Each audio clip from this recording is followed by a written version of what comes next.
Lupa ng araw ng luwan, hatid pagsinta, buhay lang.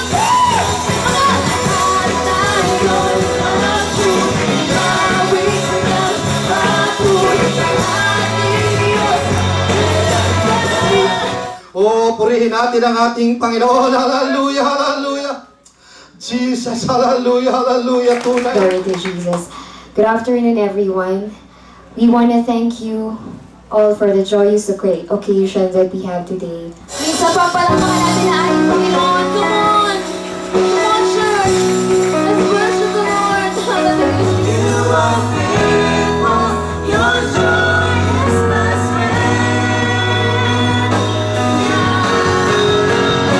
Always you with me, you never leave me, my trust.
Purihin po ang Panginoon, magandang hapon sa bawat isa.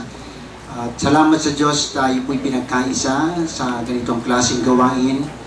Ang kalooban po ng Panginoon, ang patuloy nawa nating tingnan sa ating mga puso, sa ating mga buhay.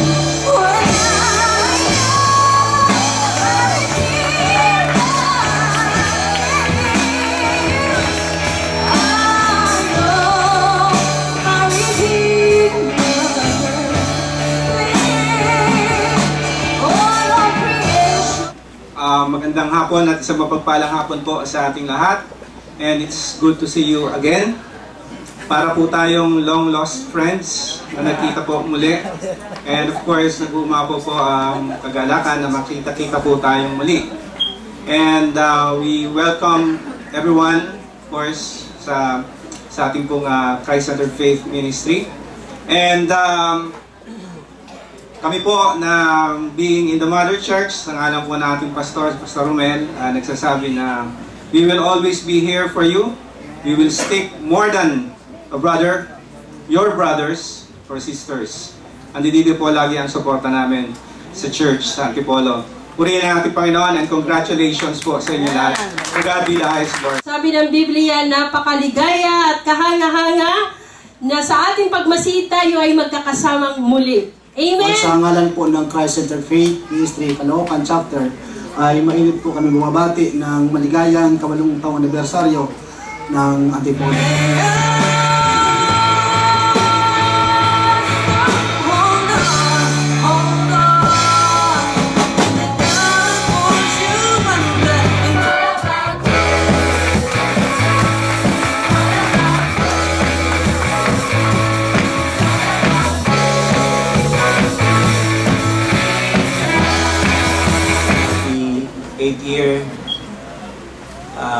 Thanksgiving.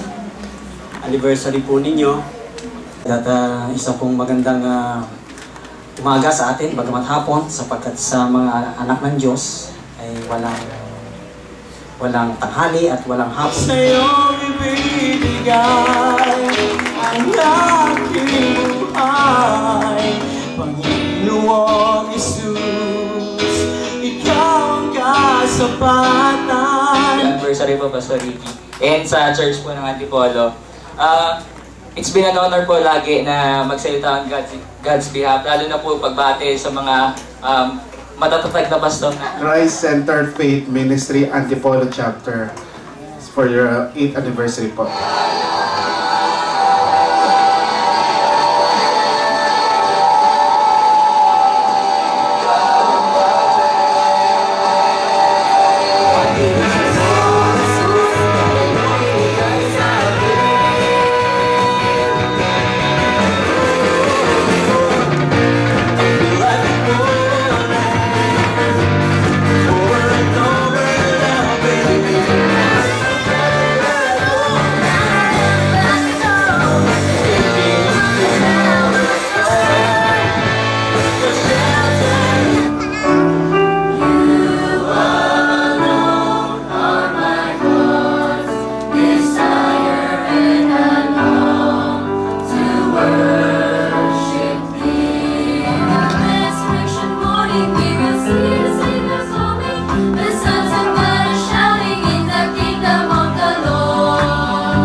Ganito po ang pagkakasabi, magagbihis kayo ng buong kagayakan ng Diyos upang kayo'y magsitibay laban sa mga lalang ng dyablo. Sapagkat ang ating pakikibaka hindi laban sa laman at dugo, kundi laban sa mga pamunuan, laban sa mga kapangyarihan, laban sa mga namamahala ng kadilimang ito sa sanlibutan.